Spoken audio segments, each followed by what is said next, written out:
ನಮಸ್ಕಾರ ಕರ್ನಾಟಕ, ಹೆಂಗಿದ್ರಪ್ಪ? ನಾನಂತೂ ಸಖತ್ತಾಗಿದ್ದೀನಿ. ನೀವು ಆರಾಮಿದ್ರಂತ ಅನ್ಕೋತೀನಿ.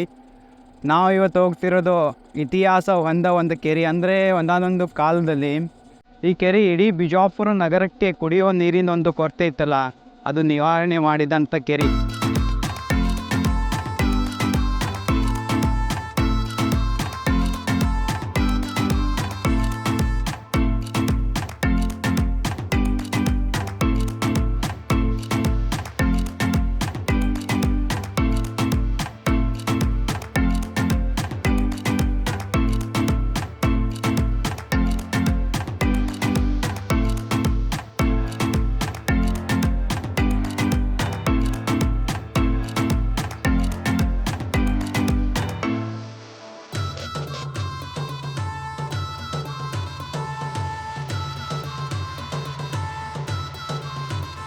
ನಮಸ್ಕಾರ ಗುರು.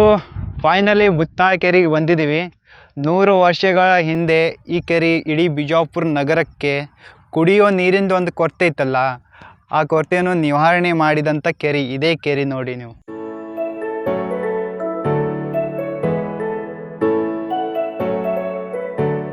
ಈ ಪೈಪ್ದಿಂದ ನೀರು ಬದ ಬೀಳ್ತಿತ್ತು. ಅದೇ ತೋರಿಸ್ಕೊಂಡು ಬರೋಣ ಅಂತ ಬಂದಿದ್ದೇವೆ. ಬಟ್ ಇವತ್ತು ಬಂದ್ ಮಾಡಿದ್ದಾರೆ. ಬನ್ನಿ ಆ ಪೈಪು ಯಾವ ರೀತಿ ಇದೆ ಅಂತ ತೋರಿಸ್ತೀನಿ.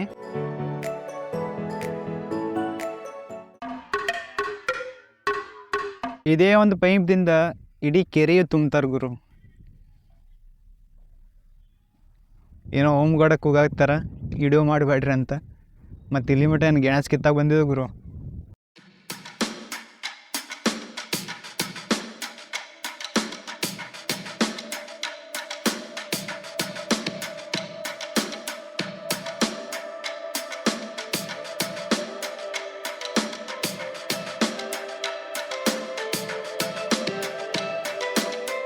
ಇದು 1911ರಲ್ಲಿ ಬಿಜಾಪುರ ನಗರದ ಸಂಬಂಧಪಟ್ಟ ಅಧಿಕಾರಿಗಳು ಎಲ್ಲರೂ ಸೇರಿ ಒಂದು ತೀರ್ಮಾನ ಮಾಡ್ತಾರೆ.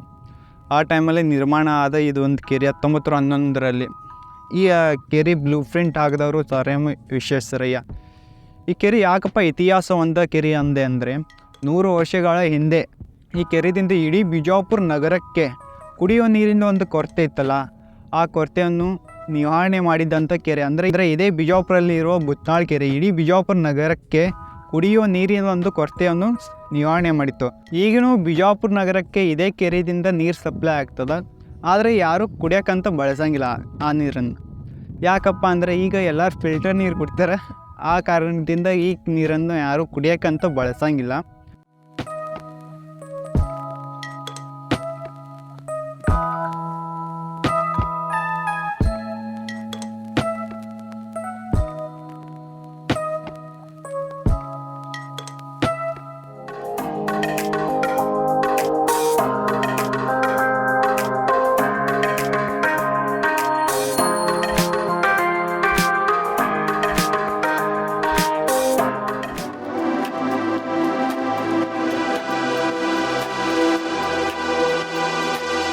ಗಾರ್ಡನ್ ಒಳಗಡೆ ಹೋಗ್ಬೇಕಂದ್ರೆ ಪರ್ಮಿಷನ್ ಇಲ್ಲ, ಯಾಕಂದರೆ ಗಾರ್ಡನ್ ಕ್ಲೋಸ್ ಆಗಿದೆ ಈ ಟೈಮಲ್ಲಿ. ಯಾಕಂದರೆ ಗಾರ್ಡನ್ ಬೆಳಗ್ಗೆ 10 ಗಂಟೆಯಿಂದ 4:30 ಮಟ್ಟ ಅಷ್ಟೇ ಚಾಲೂ ಇರೋದು. ನಾವು ಬಂದಿರೋದು 5:15, ಅಂದರೆ ಟೈಮ್ ಆಗೋಗಿದೆ. ಅದಾಗಿ ಒಳಗಡೆ ಹೋಗ್ಬೇಕಂದ್ರೆ ಏನೂ ಆಗಂಗಿಲ್ಲ. ಗೇಟ್ದಿಂದ ಏನೇನಿದೆ ಒಳಗಡೆ ಎಂಟ್ರಿ ಪಾಯಿಂಟ್ಸ್ ಅಷ್ಟು ತೋರಿಸ್ತೀನಿ, ನೋಡೋಣ.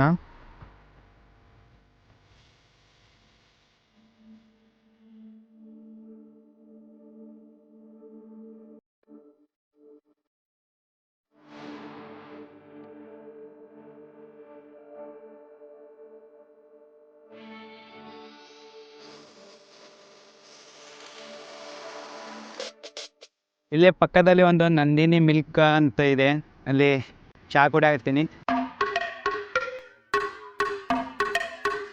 ಚಹಾ ಕುಡ್ಕೊಂಡು ಈಗ ಹೊಂಟಿದ್ದೀವಿ.